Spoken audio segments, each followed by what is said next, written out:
Hello friends, welcome back to my YouTube channel. आज का जो हमारा लेक्चर होने वाला है वो होगा फंक्शंस ऑफ मैनेजमेंट। इसके पहले भी 2-3 लेक्चर्स आ चुके हैं, उसका लिंक मैं डिस्क्रिप्शन बॉक्स में मेंशन कर दूंगी, आप वहां से जाके उन सारे लेक्चर्स को देख सकते हो। आज जो हमारा मेन मोटिव है ना इसको रिकॉर्ड करने का, वो बहुत इम्पोर्टेंट है, क्योंकि ये चाहे कोई बिजनेस स्टडीज़ पढ़ रहा हो चाहे नहीं पढ़ रहा हो, उन सबके लिए ज़रूरी होता है कि एक्चुअली में हमें पता तो होना चाहिए कि जो मैनेजमेंट है उसके फंक्शन क्या क्या होते हैं। फंक्शन का मतलब होता है कि वो काम कैसे करता है। तो यहाँ पे मैं आपको एग्जाम्पल्स के थ्रू समझाने की कोशिश करूँगी। आई होप आपको सारा पॉइंट्स क्लियर हो जाए। तो सबसे पहला पॉइंट हमारा क्या है, फंक्शन का प्लानिंग।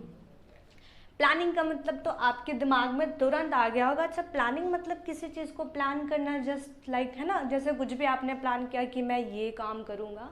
बहुत सारे प्लानिंग आपके माइंड में भी चल रहे होंगे ना, जैसे जो पढ़ रहे होंगे, जो देख रहे होंगे, ठीक है, उनके प्लान में क्या उनके माइंड में क्या चल रहा होगा, प्लान कि मुझे अच्छे मार्क्स लाने हैं।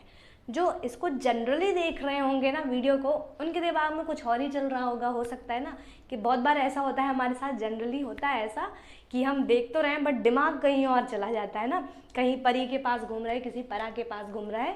डिपेंड ऑन सिचुएशन कि किसके पास किसका दिमाग गया है। तो प्लानिंग का मतलब क्या है यहाँ पे, what is to be done and who is to be done. क्या करना है और कौन करेगा।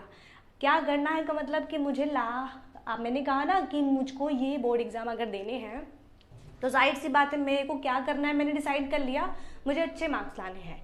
करेगा कौन, मैं ही करूँगी ऑब्वियसली। मैंने प्लान बनाया है तो मैं अपने भाई को, अपनी बहन को तो बोलने नहीं वाली कि भाई तुम पढ़ लो मेरे बदले, पेपर दे के चले आना, नंबर मेरे हो जाएंगे। ऐसा कभी नहीं हुआ है ना।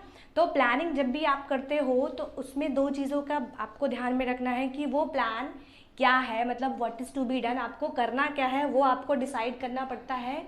उसके बाद उसके लिए आप, जैसे आपको एट लास्ट कुछ स्कोर करना है तो आप उसकी प्लान आज से बनाओगे, आप उसका पूरा रूट बनाओगे कि मैं ऐसे ऐसे स्टेप्स रखूँगा, अगर कोई चैलेंज आता है तो मैं उसको इस तरीके से फेस कर लूँगा, ठीक है, ताकि ज़्यादा हार्म ना करे वो मुझे।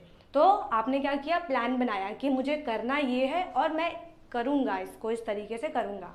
नेक्स्ट अगर मैं बात करूँ ना, सेकंड फंक्शन जो होता है मैनेजमेंट का, वेरी इंपॉर्टेंट, ऑर्गेनाइजिंग। अब आपने प्लान तो बना लिया। एग्जाम्पल मैं यहाँ पे लेती हूँ, लेट सपोज कि किसी के यहाँ पे ना वेडिंग पड़ी है। वेडिंग मतलब शादी वगैरह का कोई सीज़न चलने लगता है अगर, तो लेट सपोज तो आप लोग वहाँ पे जितने भी बैचलर्स होते हैं ना, उन्होंने डिसीज़न लेना होता है। वो प्लान करते हैं कि हम इस तरीके के, मतलब ये वाले इवेंट पे ऐसे गाने बजाएंगे, ये वाले इवेंट पे इस तरीके से गाने बजाएंगे, यहाँ से डीजे बनवाएंगे, है ना।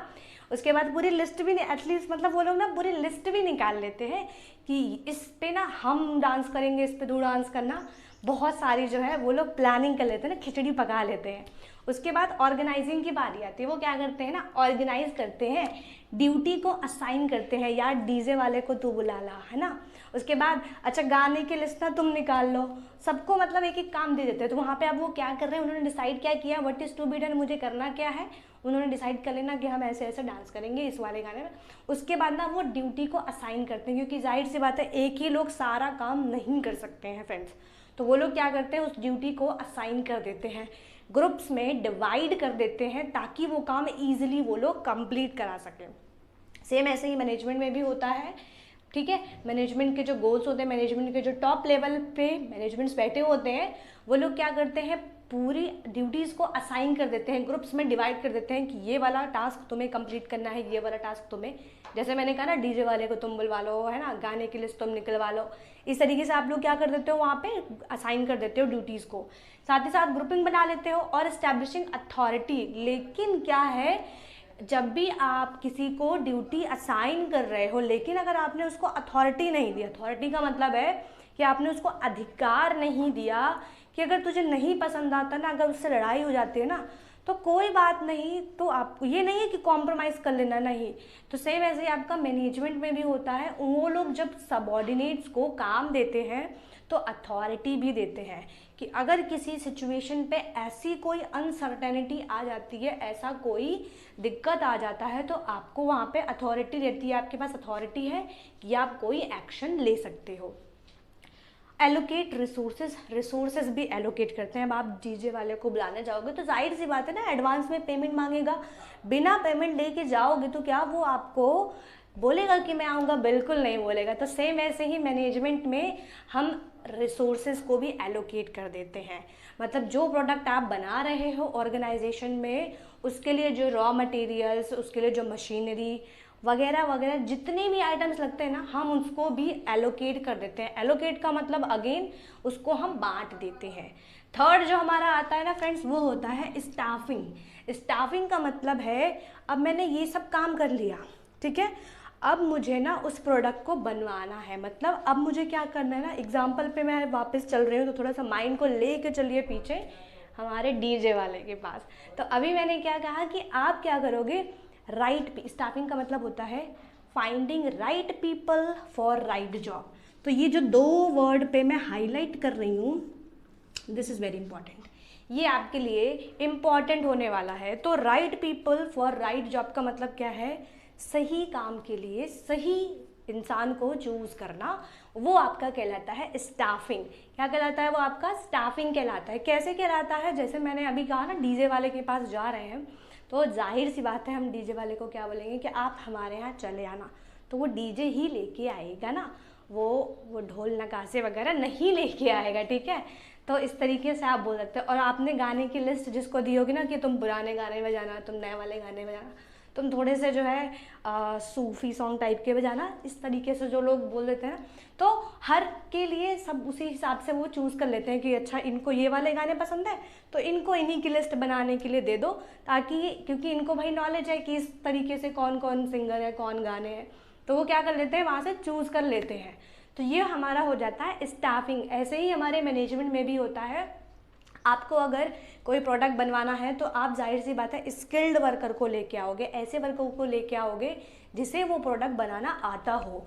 ऐसे वर्कर को नहीं लेके आओगे जिसको पता ही नहीं कि ये बनेगा कैसे। तो आप क्या करते हो, वहाँ पे राइट जॉब के लिए राइट पीपल को अपॉइंट करते हो, फाइंड आउट करते हो। नेक्स्ट फंक्शन पे हम चलते हैं, डायरेक्टिंग। डायरेक्टिंग का मतलब क्या लिखा है देखते हैं ज़रा, कहाँ चला गया, okay yes, influencing and motivating employ to perform task. क्या मतलब है इसका, influencing motivating employ to perform task. जो भी टास्क होने वाला है, जैसे आपने क्या किया कि क्योंकि वेडिंग का टाइम चल रहा है ना, वेडिंग पे हम लोग थे तो वेडिंग का टाइम चल रहा था, तो वहाँ पे आपने क्या किया, हर एक इवेंट के लिए डीजे वाले को बुलवाया, ठीक है, उसके बाद सॉन्ग्स की लिस्ट वगैरह निकलवा ली। तो वहाँ पे आप क्या करोगे ना, मोटिवेट भी तो करोगे ना। भाई कोई डांस करने के लिए रेडी ही नहीं है तो क्या करोगे वहाँ पे, डीजे वाले को बुला के क्या करोगे जब कोई डांस करने के लिए ही रेडी नहीं है, जब कोई टास्क को परफॉर्म करने के लिए रेडी ही नहीं है।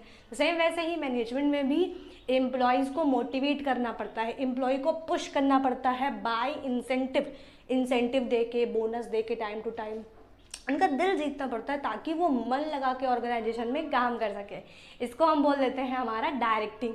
लास्ट आता है हमारा कंट्रोलिंग। कंट्रोलिंग का तो मतलब ही पढ़ के समझ में आ रहा होगा ना कि कंट्रोल कर रहे होंगे, यस। तो यहाँ पे कंट्रोल किसको कर रहे हैं, एम्प्लॉयज़ को। आप कंट्रोल किसके करोगे, जिसको डांस कराना है उसको बिल्कुल भी नहीं।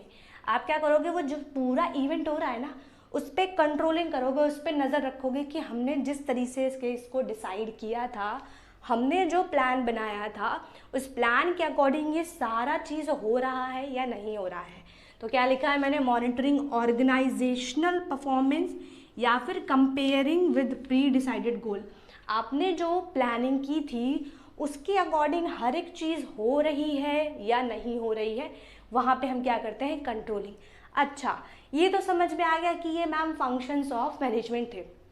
अब ये जो फंक्शंस ऑफ मैनेजमेंट हैं ये परफॉर्म कौन करेगा मैनेजमेंट पे, तो उसका नाम है हमारा मैनेजर। तो जो आपके मैनेजर होते हैं कंपनी के, वो इन सारे फंक्शंस को परफॉर्म करते हैं, प्लानिंग, ऑर्गेनाइजिंग, स्टाफिंग, डायरेक्टिंग और कंट्रोलिंग। आपको वीडियो अच्छा लगा हो तो लाइक बटन पे प्रेस करिएगा, शेयर करिएगा फ्रेंड्स के साथ, कमेंट सेक्शन में मेंशन करके बताइएगा वीडियो कैसा लगा, सब्सक्राइब करना बिल्कुल मत भूलिएगा। मिलते हैं फिर नए लेक्चर्स के साथ, तब तक के लिए बाय बाय।